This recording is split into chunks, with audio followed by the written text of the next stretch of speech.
Ladies and gentlemen, thanks for coming here today. It's been a great day and there's more to come. CNAS has two core missions. The first is to promote strong, pragmatic, and principled national security and defense policies, which I hope you'll agree we've done here today. It's the second mission. Our second mission is to promote the next generation of national security leaders. And it's this second mission I want to highlight to you all today.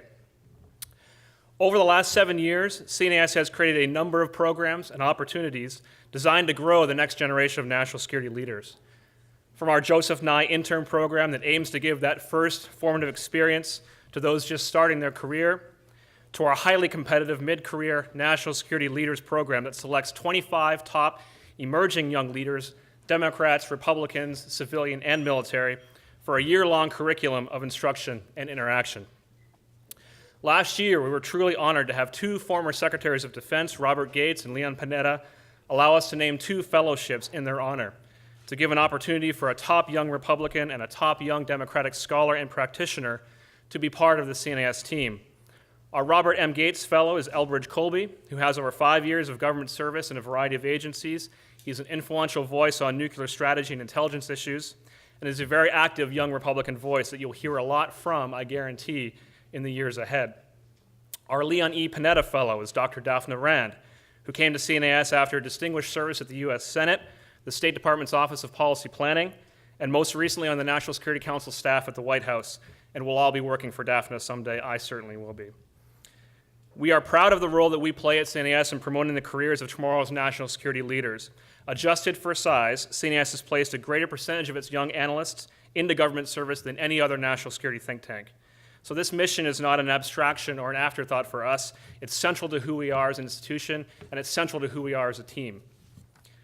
One of the most successful things we do at CNAS is to annually award, or one of the most significant, rather, things we do at CNAS is to annually award one of our top young scholars, the First Lieutenant Andrew Bacevich Jr. Memorial Fellowship, which I'd like to describe to you now. Just weeks before our first annual conference, First Lieutenant Andrew Bacevich Jr. was killed in action in Saladin Province in Iraq. Lieutenant Bacevich was an outstanding young scholar, officer, and leader. The Bacevich family graciously allowed CNAS to establish a fellowship in his memory, in part because Andrew had an unrealized dream to pursue a national security career here in Washington, D.C. And for the past 7 years, the fellowship has been annually awarded to a young CNAS analyst whose performance, professionalism, and dedication to public service most honored Lieutenant Bacevich's memory. So we're so pleased to have Professor and Mrs. Bacevich here with us, along with four fellows, to recognize this year's recipient. Let me take a minute, if I could, to introduce you to these former Bacevich Fellows. The 2013 Bacevich Fellow was Zach Hosford, who came to CNAS in 2008 and has spent years doing great work at CNAS on Asia-Pacific security issues. Zach, thank you for your service to CNAS, and I look forward to seeing your career flourish. In 2012, the Bacevich Fellow was Will Rogers, whose time at CNAS was notable for his leadership of our program looking at energy, environment, and security issues. He is now the legislative assistant to Senator Brian Schatz of Hawaii. Tough service, Will. Thank you for being here.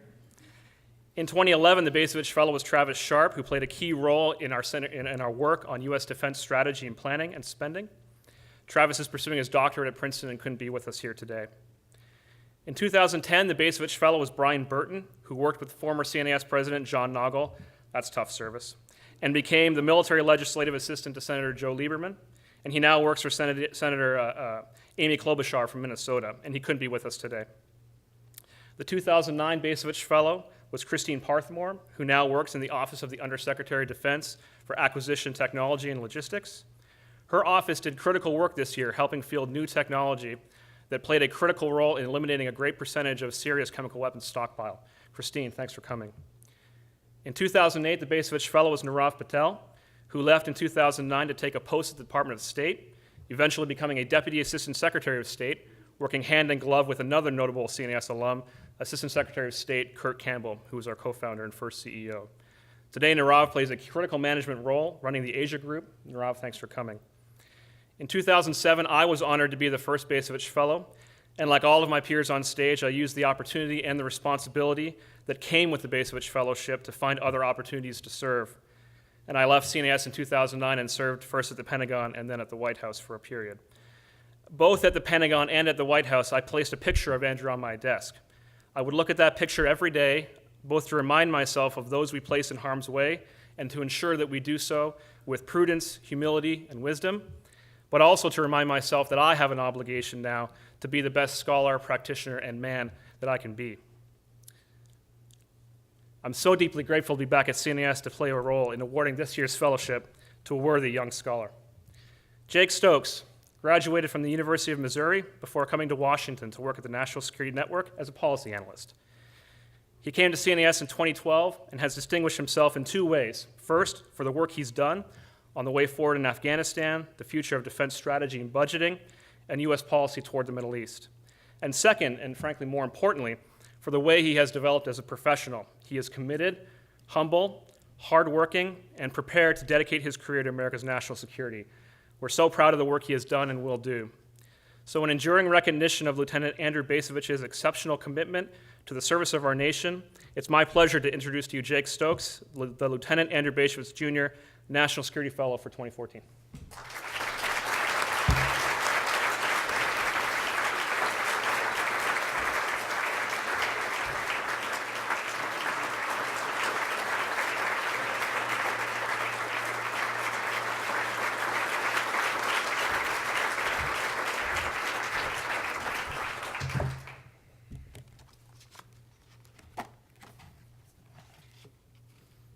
Thank you, Shawn, both for those kind words and for your leadership at CNAS.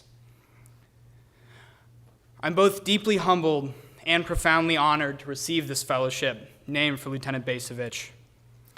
Today, I can more fully appreciate what President Lincoln meant when he said at Gettysburg that words alone can neither add to nor detract from the bravery and sacrifice of those who have served. Lieutenant Bacevich's sense of duty, his devotion to the country he fought and died for, speak for themselves. At the same time, Lincoln says that if we endeavor to honor the fallen, we must dedicate ourselves to the unfinished work they so nobly advanced.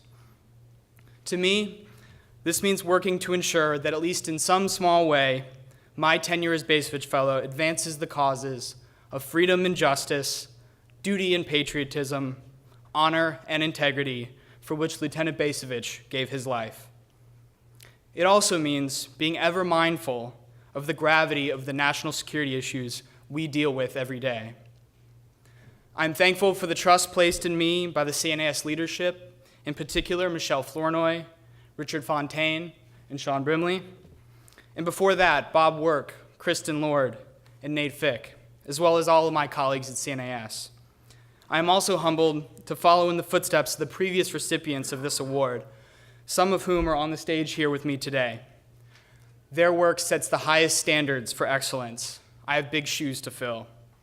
But most of all, I am deeply grateful to the Bacevich family for allowing me to hold this title. So, to the Bacevich family and to all of you, thank you. I look forward to the year ahead.